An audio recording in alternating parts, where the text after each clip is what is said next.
So let's start with the example part here. So now see, in this portion, whichever question we'll be discussing, all are previous year questions. सारे previous year questions हैं. कुछ बहुत simple भी हैं, but still I included them just to show you कि कितने आसान questions भी आते हैं, कितने सीधे questions भी आते हैं.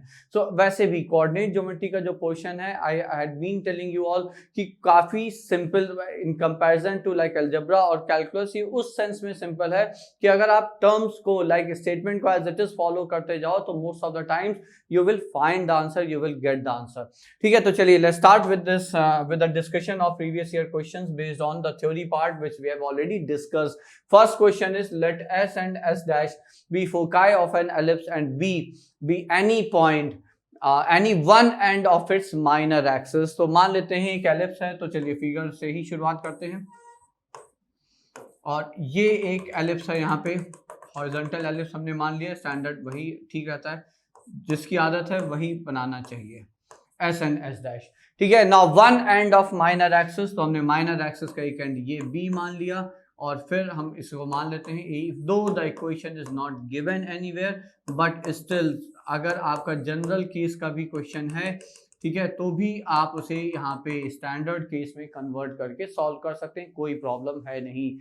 And B is one of its minor axis, and if triangle SBS dash जो कि आपको दिख रहा है is a right angle at B, so this is given that this is right angle at B, so this is right angled here, and the area is 8 units. अच्छा, अब देखें कि क्या यहाँ पे ये जो देखिए the curve is symmetric about y axis, तो चूंकि ये curve y axis के about symmetric है और तो ये पॉइंट्स की पोजीशन भी सिमेट्रिक है, तो ये यहाँ पे वर्टेक्स जो है बी ये y एक्सिस पे है. इसका मतलब बी एस और B S dash they are of equal length, तो ये दोनों लेंथ यहाँ पे इक्वल हैं और आप ये प्रूव भी कर सकते हैं डिस्टेंस फॉर्मूला से. अब आपको देखिए दिया क्या क्या गया है, दिया है इसका एरिया. एरिया कितना हो जाएगा, so area of triangle, so area of triangle S B S dash, so area of triangle S B S dash. So how much will that be? Half times this into this.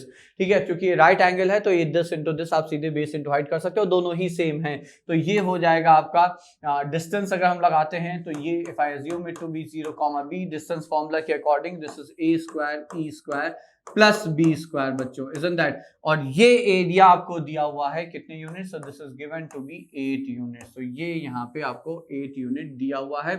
Now that means a square e square plus b square is equal to 16. Now for this form of equation of ellipse we know a relation between a square and like a, b and e. So what's that relation? तो वो relation इस form के लिए क्या होता है बच्चों, b square horizontal ellipse हमने माना है a square times 1 minus e square. So we can replace b square by a square minus a square e square. So let us move ahead. तो यहाँ पे अगर हम लिखें तो ये हो जाएगा a square e square plus a square minus a square e square and this is 16. ये और ये कैंसिल हो गया, तो यहाँ से आपका a आ जाता है 4. तो हम 4 ही ले रहे हैं, -4 हम नहीं ले रहे हैं. ठीक है, तो सेमी माइनर एक्सिस के अकॉर्डिंग हम यहाँ पे सिर्फ 4 ले रहे हैं. अब एक रिलेशन वो आ गया बच्चों. दूसरा रिलेशन ये है कि this triangle is again we will be using that part. This triangle is a right angle at b. तो इसका मतलब slope of bs and slope of bs dash का प्रोडक्ट जो है वो -1 होना चाहिए. तो अगर हम स्लोप को यहाँ पे रिलेट करें, so if you try to relate the slopes here, तो ये हो जाएगा आपका so slope of bs into slope of bs dash should be -1. तो अब देखिए bs का स्लोप कितना, तो b y2 minus y1, तो b अपॉन माइनस ae. तो ये हो गया b अपॉन माइनस ae. और इसी तरह से bs डैश का स्लोप कितना हो जाएगा बच्चों, तो माइनस a की जगह प्लस a हो जाएगा क्योंकि यहाँ ऑलरेडी माइनस है. So it will be b upon plus ae और just ae. And this is equal to -1. ये माइनस ए माइनस गया, तो यहां से एक रिलेशन और आ जाता है which is B square is equal to A square E square. ठीक है, अब वापस से उस रिलेशन पे आए. हमने वैल्यू रख दी बी स्क्वायर वाले रिलेशन पे, तो ये था ए स्क्वायर माइनस ई स्क्वायर. तो फिर आपका यहां से ये कैंसिल और ई स्क्वायर आ जाता है आपका 1, तो रादर 2 ई स्क्वायर, तो ई आ जाता है आपका 1/√2. तो देखिए ई आ गया A आ गया, तो B हमें ऑब्वियसली पता है। Now let us come back to the question, what do we need length of latus rectum, जिसके लिए हमें B की आवश्यकता पड़ेगी ही पड़ेगी, तो फिर जरा B निकाल ही लेते हैं। So therefore now B square will be A square which is nothing but 16 minus A square which is 16 into E square which is 1 by 2, so this is nothing but 8. So therefore length of lattice rectum is 2B square by A which is 2 into B square 8 बटे 4, तो ये हो गया 4 units. So see, what did I say? I just followed the statement as it is. जो question में दिया था आपने देखा होगा, कुछ भी ऐसा आउट ऑफ बॉक्स नहीं यूज किया, जो जैसा आपका स्टेटमेंट प्रश्न में दिया गया था, जैसा प्रश्न का कथन था, बिल्कुल हम एग्जैक्टली वही स्टेप बाय स्टेप करते चले गए and we got the final answer, the length of latus rectum here. Hello my dear students, I am Neeraj Kumar Chaudhary और फिजिक्स टीचर. बच्चों, एक बहुत ही इंपॉर्टेंट इन्फॉर्मेशन देनी है जो आपके लिए बहुत ही फायदेमंद भी हो सकती है. ठीक है, Unacademy IIT JEE mega combat test जो कि 22 अगस्त को, ठीक है ना, 22 अगस्त को ये, ठीक है, आपका कंडक्ट किया जा रहा है. ठीक है, सुबह 11 बजे. ठीक है बच्चों, और बहुत ही अच्छे लेवल का टेस्ट बना होगा. लेवल का मतलब है कि बहुत ही बढ़िया वाले क्वेश्चन इसमें प्रिपेयर करके डाले हुए हैं. आपको मजा आएगा इस टेस्ट को देने में. ठीक है बच्चों, अब देखिए इसको थोड़ी सी मैं आपको डिटेल दे देता हूं. 500 लोगों को अवार्ड देने का डिसाइड किया गया, यानी कि चांसेस बहुत ज्यादा बनते हैं कि आपको मिलेगा. ठीक है ना, 22 अगस्त 11 AM, और ये इनवाइट कोड है NKC सर. जब भी आप इसमें एनरोल करोगे, NKC सर आपको कोड डालना है. तो जितना जल्दी हो सके उतना जल्दी आप इसमें एनरोल कर लो. ठीक है, और टोटल 4 करोड़ तक के इनाम है यहां पे. ठीक है, यानी कि जो अवार्ड्स होंगे वो काफी बड़े होंगे. ऐसा नहीं है कि बस छोटे छोटे अवार्ड्स होंगे. बहुत सारे लोगों को, 500 लकी पार्टिसिपेंट्स को एप्पल आईपैड मिनी और भी बहुत सारी चीजें दी जा सकती है. यानी कि आप जीत सकते हो इतनी अच्छी अच्छी चीजें. तो बच्चों, इसमें और भी चीजें हैं. रैंक 1 से 3 तक आपको 1 ईयर का IIT JEE का प्लस का सब्सक्रिप्शन फ्री है, 100% फ्री. 4 to 10 75% free. ठीक है ना, 11 to 50 50%, और 51 से 150 25% का स्कॉलरशिप आपको मिलेगा. तो बच्चों, ये बहुत ही अच्छी अपॉर्चुनिटी है आपके लिए. ठीक है, चलिए, तो जितना जल्दी हो सके इसमें एनरोल कर लो. ये आपका सिलेबस लिखा हुआ है. क्लास 11th के सिलेबस की अगर हम बात करें तो बेसिक मैथ आएगा, वेक्टर्स आएगा, यूनिट डायमेंशन, रेक्टिलिनियर मोशन, ठीक है ना, काइनेमेटिक्स और NLM, फ्रिक्शन, यानी कि फ्रिक्शन तक का आएगा 11th क्लास में. 12th क्लास का सिलेबस देखें तो इलेक्ट्रोस्टैटिक, करंट, इलेक्ट्रिसिटी और मैग्नेटिक इफेक्ट्स ऑफ करंट, यानी कि मैग्नेटिक फील्ड और मैग्नेटिक फोर्स तक आएगा. 13th यानी कि 12th पास का अगर हम देखें तो काइनेमेटिक्स आएगा, NLM आएगा, फ्रिक्शन, वर्क पावर एनर्जी और सर्कुलर मोशन. ठीक है बच्चों, तो जितना जल्दी हो सके इसमें आप एनरोल कर लीजिए. Best of luck. ठीक है, तो ये पहला क्वेश्चन हो गया. Now let's move ahead to the next one. If vertices of, तो next question is if vertices of hyperbola. तो हाइपरबोला है ये कि वर्टिसेस आपको दिए हैं which is +-2,0 and one of its foci is -3,0. Then equation of hyperbola. तो ये सीधा सीधा प्रीवियस ईयर क्वेश्चन है जहां पे आपको सारी इंफॉर्मेशन देके आपसे इक्वेशन पूछी गई. आपसे कहा गया कि भाई देखिए जो वर्टिसेस हैं वो +2,0 और -2,0 हैं. ठीक है, तो ये अगर हम मान लेते हैं ये हो गया आपका एक वर्टेक्स और ये हो गया दूसरा वर्टेक्स. और फिर फोकस देखिए, जो वर्टेक्स हैं वो कहां पर आएंगे, तो वो आते हैं आपके ट्रांसवर्स एक्सिस या major axis in case of ellipse. तो इसका मतलब ये जो वर्टिसेस हैं ये आपके एक्स एक्सिस पे हैं, इसका मतलब एक्स एक्सिस आपका ट्रांसवर्स एक्सिस है. और चूंकि इसका मिड पॉइंट यहाँ पे ओरिजिन है 2,0 और -2,0 का जो मिड पॉइंट है वो ओरिजिन है. इसका मतलब क्या हुआ कि ये आपका स्टैंडर्ड हाइपरबोला होने वाला है जिसका एक्सिस स्टैंडर्ड हॉरिजॉन्टल हाइपरबोला है जिसका सेंटर ओरिजिन है, और जो एक्सिस है वो ट्रांसवर्स एक्सिस और कॉन्जुगेट एक्सिस आपके कोऑर्डिनेट एक्सिस हैं. तो एक्चुअली ये आपका यहाँ पे ये इस तरह से ये हाइपरबोला है जिसकी इक्वेशन हमें चाहिए. और उसी के साथ साथ एक फोकस भी दे दिया गया और वो है आपका -3,0. अब पता क्या क्या चला, तो 2a. So distance between the vertices is the length of major axis, transverse axis in this case, which is 2a. तो ये कितना है 4. तो यहाँ से आपको a पता चल जाता है जो कि है 2. तो a आपको मिल गया जो कि है 2. इसी के साथ साथ AE क्योंकि फोकस के कोऑर्डिनेट्स AE, 0 होते हैं, तो AE आपका यहाँ पे 3 हो जाएगा और E हो जाएगा आपका 3/2. तो देखिए A आ गया, E आ गया. तो फिर हमें चाहिए क्या इक्वेशन के लिए? हमें B और चाहिए. तो B square for hyperbola is A square times E square minus 1. So this is A square. तो A कितना था? A was 4 I suppose, A square, और B था आपका 3/2 if I am correct. या B is E is 3/2. तो 3/2 बोले तो ये हो जाएगा 9/4 माइनस 1, और ये हो जाएगा आपका 4 कैंसिल. तो B square is 5. So therefore equation of hyperbola, तो आपकी जो हाइपरबोला है उसकी इक्वेशन हो जाएगी x square by a square which is 4 minus y square by b square which is 5 is equal to 1, and that's it. ये आपका previous year question यहाँ पे बहुत ही आसानी से सॉल्व हो जाता है. देखिए बस आपका छोटी सी इंटरप्रिटेशन है. फोकाई दे दिए, या सॉरी वर्टिसेस दे दिए. वर्टिसेस जिस लाइन पे है वो एक्सेस हो जाएगा, वो ट्रांसवर्स एक्सेस हो जाएगा, उसका मिड पॉइंट सेंटर हो जाएगा.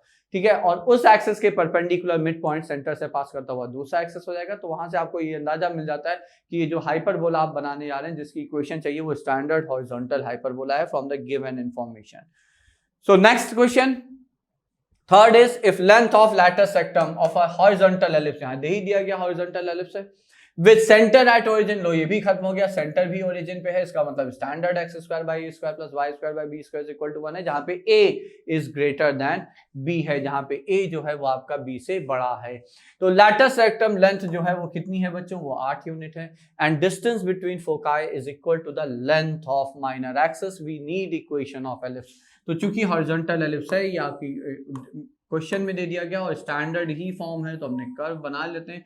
If required will be using it. ठीक है, तो इक्वेशन आपकी हमें पता है, लेट इक्वेशन बी. तो इक्वेशन चूंकि अब हमें पता ही है किस फॉर्म में आने वाला है, तो x square by a square plus y square by b square is equal to 1, जहां पे a is greater than b, क्योंकि हॉरिजॉन्टल एलिप्स है. ये क्वेश्चन में दे दिया गया है बच्चों. Now what are the information we are given? We are given that length of lateral septum is 8 which is nothing but 2b square by a. ये एक इंफॉर्मेशन है जो कि हमें प्रश्न में दी हुई है. ये एक हो गया. ठीक है, and the distance between foci, तो फोकाई के बीच का डिस्टेंस, तो इसके फोकस होते हैं माइनस AE, 0 एंड AE, 0, जो और ये लेंथ है आपकी minor axis which is 2b. तो distance and which is one more information, 2AE is equal to the length of minor axis which is b, rather 2b. ठीक है, तो ये और ये कैंसिल, तो एक इंफॉर्मेशन ये भी आ जाता है, b is equal to actually AE. ये एक और इंफॉर्मेशन. तो चलिए अब हमें इक्वेशन ऑफ एलिप्स चाहिए. इसका मतलब हमें यहाँ पे a और b की वैल्यू चाहिए. तो सबसे पहले एक रिलेशन तो बच्चों यहां से है, वो चलिए लिख भी लेते हैं. तो वो रिलेशन है इस इक्वेशन से, b square is equal to actually 4a. ये एक रिलेशन नंबर 1 हो गया और ये रिलेशन नंबर 2 हो गया. एक रिलेशन हमें ऑलरेडी पता है, for horizontal ellipse we know that b square is a square times 1 minus e square. तो now let us put the values here. ठीक है, अब देखते हैं वैल्यू क्या क्या है. तो एक b स्क्वायर की वैल्यू है जो कि 4a है, एक b की वैल्यू है जो कि ae है. तो अगर हम b की जगह यहाँ पे ae रख दें तो ये हो जाता है आपका a square e square is equal to a square minus a square e square, and from here we get that e is actually 1 by root 2. तो e आ गया आपका यहाँ पे 1 by root 2, तो b हो जाएगा आपका a over root 2. so this imply b is a over root 2. ये एक रिलेशन आ गया. और अब हम यहाँ पे यूज कर सकते हैं b square is actually 4a. So अब squaring both the side, so b square is nothing but a square by 2 which is equal to 4a. a 0 हो नहीं सकता, कैंसिल कर दिया, तो a हो गया बच्चों आपका 8. यहाँ पे a आ गया 8. So how much is b? So this imply b is a by root 2, तो 4 रूट 2.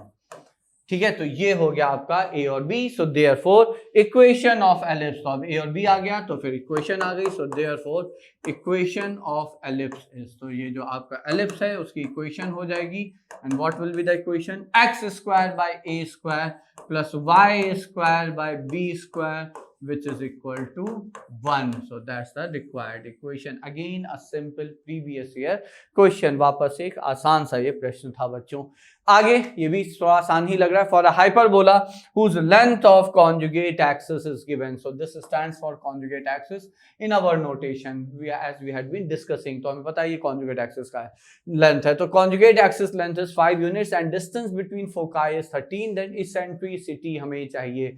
ठीक है, अब यहाँ पे देखिए फिगर बनाने की शायद वैसे तो आवश्यकता नहीं है, लेकिन हॉरिजॉन्टल अगर हम हाइपरबोला कंसीडर कर लेते हैं, ठीक है, तो एज आई से कि लेंथ ऑफ कॉन्जुगेट एक्सिस वैसे तो हम नहीं फिजिकली नहीं प्रेजेंट होती है, बट हमारे अजम्पशन के जिस तरह से हम उसे मानते हैं वो बिल्कुल वैसा ही मानते हैं जैसे कि माइनर एक्सिस की लेंथ होती है एलिप्स में, सेंटर के अबाउट सिमेट्रिकल, जितना ऊपर उतना नीचे बच्चों। ठीक है, along the like conjugate axis है। तो ये आपकी लेंथ आपको दी हुई है 5 यूनिट्स, और हमें पता है स्टैंडर्ड फॉर्म में 2b is equal to 5 units, तो यहाँ से b आ जाता है आपका 5/2। एक इक्वेशन ये हो गई। And distance between foci is 13, तो मतलब 2AE, तो फोकस, यहाँ के फोकस के कोऑर्डिनेट्स क्या हैं? तो ये -AE, 0 और ये है आपका AE, 0। तो डिस्टेंस बिटवीन फोकाई आपको डायरेक्ट दिया हुआ है विच इज 13, तो यहाँ से AE भी आ जाता है 13/2, 13/2।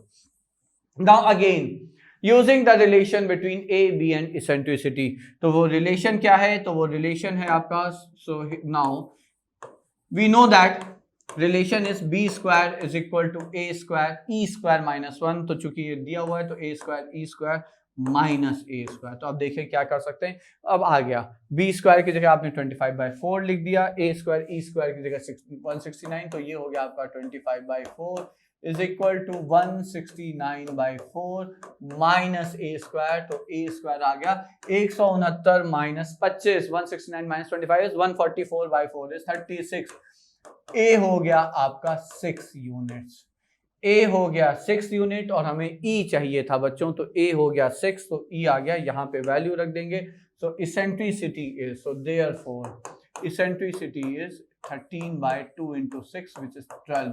आपकी ये इसेंट्रिसिटी ऑफ हाइपरबोला आ गया।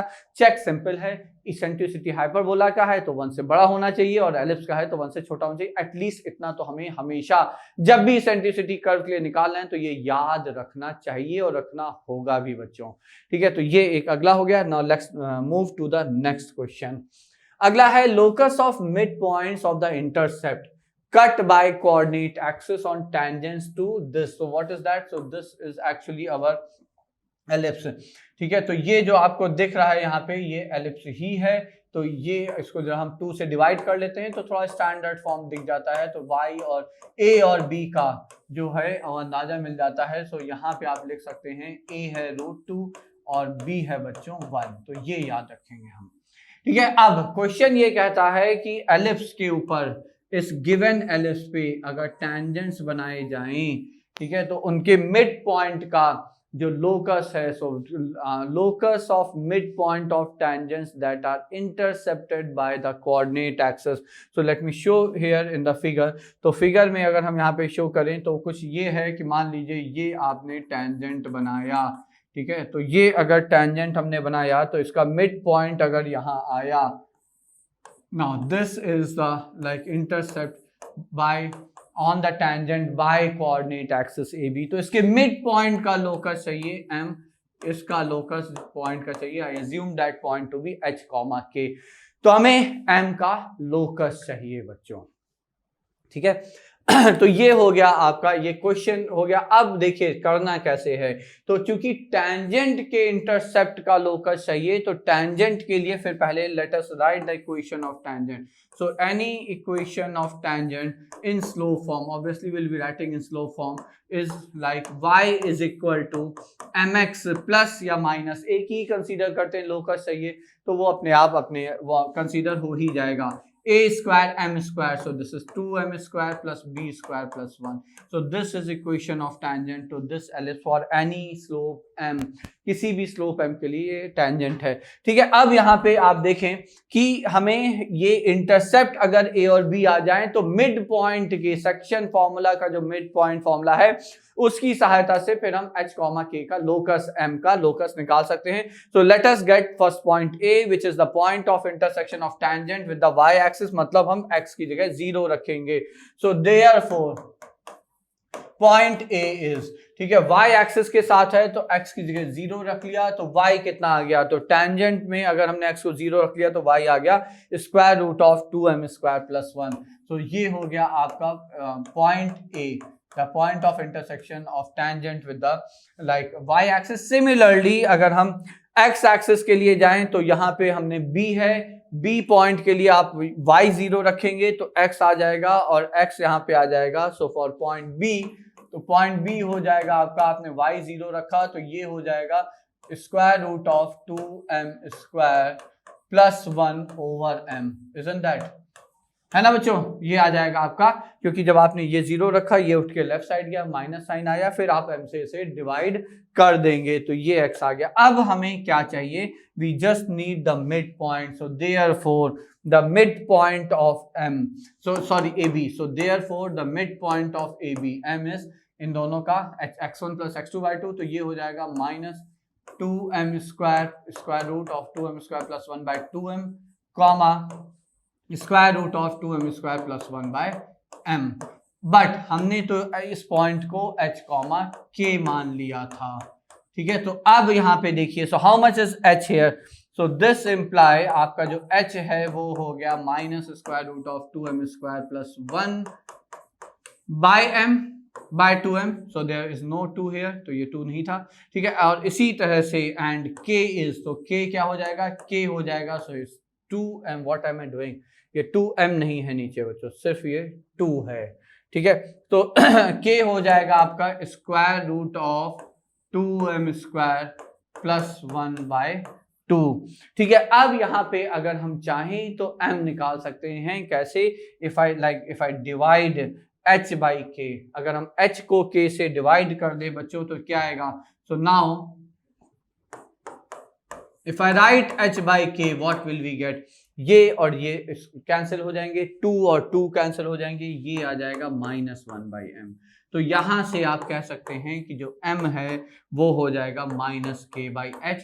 आप देखिए सी m was the only unknown, तो जब हमें लोकस चाहिए होता है तो कोई अननोन वहां पे नहीं होना चाहिए। वेरिएबल h और k तो वेरिएबल है पॉइंट के जिसका हमें लोकस चाहिए, rest everything has to be a known constant there, ठीक है। m is a unknown constant there, तो we have to get rid of it. तो अब m की वैल्यू आप उठाएं और ये एक इक्वेशन है यहाँ पे रख दें और आपको m से मुक्ति मिल जाएगी। तो now putting this, substituting this value of minus k by h there, तो अगर हम ये वैल्यू रखते हैं तो k कितना था, तो I am writing it again, तो it's 2m square plus 1 square root over 2, ठीक है। और यहाँ पे m आया था आपका minus k by h। Now put this value, let me check it back, m ये था, k ये था, ठीक है बच्चों। तो अब m की वैल्यू यहाँ उठा के सब्स्टिट्यूट करिए, तो ये 2k चल का होल स्क्वायर कर लेते हैं, स्क्वायर रूट भी हटा देते हैं। So this is 2 times m square which is k square by h square plus 1, now this that's it. तो ये आया क्या, so this is 4k square is equal to 2k square plus h square over h square, ठीक है। अब अगर हम h square और y k स्क्वायर से डिवाइड कर दें, so I think that will be better, ठीक है। तो अगर हम डिवाइड कर देते हैं यहाँ h स्क्वायर k स्क्वायर से या सिर्फ k स्क्वायर से, तो ये हो जाएगा 4 is equal to, so k square gets cancel, तो 2 by h square plus h square वहां पे चला गया तो 1 by k square. So therefore locus is, अब फाइनली वी नो हम h की जगह बच्चों x रख देंगे, so 2 by x square plus 1 by y square is equal to 4, so that's the answer, ठीक है। And it depends, see it depends in the form like on the options given in question. जिस form में option होंगे obviously हम उस form में लेकर आएंगे। हो सकता है यहीं पे क्रॉस मल्टीप्लाई करके इक्वेशन दे दी जाए 4x² y² equal to 2x x² plus 2y²। तो जिस फॉर्म में आंसर होगा उस फॉर्म में छोड़ेंगे। हो सकता है 4 से डिवाइड करके यहाँ 1 रखा हो। So again I am saying जिस फॉर्म में ऑप्शन होगा ऑब्वियसली आंसर हमें उसी फॉर्म में लिखना होगा, चाहिए भी होगा। So that was one more question, previous year question. Now let's move to the last question on this portion and that is see again I feel it to be a simple question here. Question है आपका कि लेट theta, एक angle theta define किया गया एक open interval 0 से π/2 में, and if eccentricity of this curve, now which curve is this, so this is obviously a hyperbola, is greater than 2, और वैसे भी the moment they say eccentricity is greater than 2 it has to be hyperbola whatever the whichever form of equation be. Then latus rectum की range हमें चाहिए लाई in the interval. ठीक है, तो let's start. सबसे पहले यहाँ पे इसेंट्रिसिटी की बात करते हैं। तो इसेंट्रिसिटी आपका ये हॉरिजॉन्टल हाइपरबोला है, तो आप लिखेंगे b² which is sin² theta is equal to cos² theta into e² minus 1। ठीक है, तो ये आ गया आपका tan² theta plus 1 is equal to e²। तो नाइस, e² हो गया आपका sec² theta and which is greater than 2। तो इसका मतलब आपका जो sec थीटा है बच्चों, तो e² e is greater than 2, so e² will be greater than 4 here, isn't that? तो e² is greater than 4, तो जो sec थीटा है वो 2 से बड़ा हो गया। और देखिए चूंकि आपका थीटा का इंटरवल 0 से π/2 है, and if you remember the curve of sec theta between 0 to π/2, तो ये कर्व जो है वो थ्रू आउट इंक्रीजिंग कर्व है। ठीक है, ये आपका asymptotic doesn't seem to be vertical line, but है ये वर्टिकल लाइन बच्चों। ये 0 है, तो 0 से π/2 आप देख रहे हैं जो कर्व है वो इंक्रीजिंग है। तो sec थीटा 2 से बड़ा होना है, और चूंकि थीटा इस 0 से π/2 में sec आपका इंक्रीजिंग फंक्शन है, तो इसका मतलब आप यहाँ पे डायरेक्ट लिख सकते हैं कि sec theta is greater then for which angle the sec gives us value 2। आपको वैल्यू 2 कब मिलती है? sec ऑफ 60 डिग्री और π/3। तो sec of π/3 increasing decreasing function में हम लोगों ने ये देखा होगा कि अगर इंक्रीजिंग फंक्शन है तो सब कुछ बहुत आसानी से सॉल्व हो जाता है। तो यहाँ पे थीटा आप लिख सकते हैं थीटा बिलोंग्स टू π/3। एक्चुअली ये लिमिट आ गई गिवन क्वेश्चन के अकॉर्डिंग। ठीक है, अब बात करते हैं लैटिस रेक्टम की, क्योंकि हमें लैटिस रेक्टम का लेंथ जो है उसकी रेंज चाहिए बच्चों, उसका इंटरवल चाहिए। Now what about lattice rectum? तो देखिए लैटिस रेक्टम है 2b²। So how much was b²? So let us go back. b² was sin² theta and a is cos theta. So 2b² which is sin² theta over a which is cos theta. So how much is it? So this is nothing but it's like 2 times, ये हटा लेते हैं, ये आ जाएगा 1 minus cos² theta over cos theta. Right, that will be better. So it's 2 times sec theta minus cos theta. Fine. अब 0 से π/3 से π/2 rather, π/3 से π/2 में स्थिति यह है कि जो आपका cos का कर्व है वो डिक्रीजिंग है, sec का कर्व है वो इंक्रीजिंग है। तो इंक्रीजिंग में से अगर आप डिक्रीजिंग सब्ट्रैक्ट कर रहे हैं तो बात सीधी सी है, जब ये sec जहां मैक्सिमम होगा ऑब्वियसली cos क्योंकि डिक्रीजिंग है उसी इंटरवल में तो मिनिमम होगा उसी इंटरवल में, और जहां sec मिनिमम होगा वहां पे cos मैक्सिमम होगा। मतलब ये हुआ कि जब मैक्सिमम वैल्यू चाहिए तो जब इसका मैक्सिमम है तो माइनस इसका मिनिमम है, तो बात बिल्कुल सटीक है और दोनों पॉजिटिव है। ठीक है, तो मैक्सिमम में से मिनिमम सब्ट्रैक्ट करेंगे तो मैक्सिमम ही मिलेगा, और मिनिमम में से जब मैक्सिमम सब्ट्रैक्ट करेंगे तो मिनिमम ही मिलेगा। और sec चूंकि इंक्रीजिंग फंक्शन है तो इसकी maximum value, so therefore maximum of lattice rectum occurs at theta approaches π/2 और sec π/2 इंफिनिटी है, तो मैक्सिमम वैल्यू जो है तो लैटिस रेक्टम की वो अप्रोच तो मैक्सिमम वैल्यू एग्जिस्ट तो नहीं कर रही है, मतलब ठीक है अनडिफाइंड टाइप है, बट हाँ इट गोज टू इंफिनिटी, एक बात हो गई। नाउ फॉर मिनिमम वैल्यू, तो मिनिमम वैल्यू की अगर हम बात करें,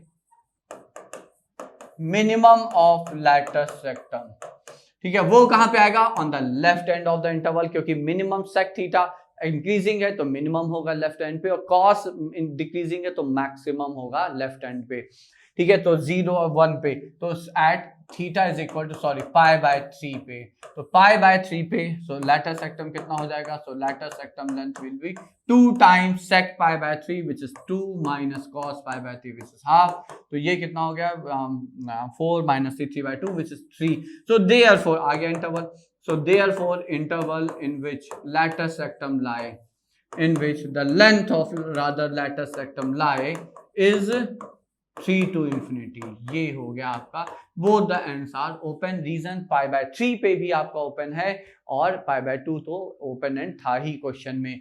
सो those were previous year questions based on whatever we discuss till now, ठीक है। जितना डिस्कस किया आप देखिए कितने सिंपल सिंपल से क्वेश्चन आए, कितने सिंपल सिंपल से कंसेप्ट पे क्वेश्चंस आए हुए हैं आपके एलिप्स और हाइपरबोला पे बच्चों, ठीक है। Now in the like next part we will be looking at those specific points for hyperbola which are totally different from any other conic section, ठीक है, like asymptotes, rectangular hyperbola and all those things, and then we will look at few questions based on that portion also.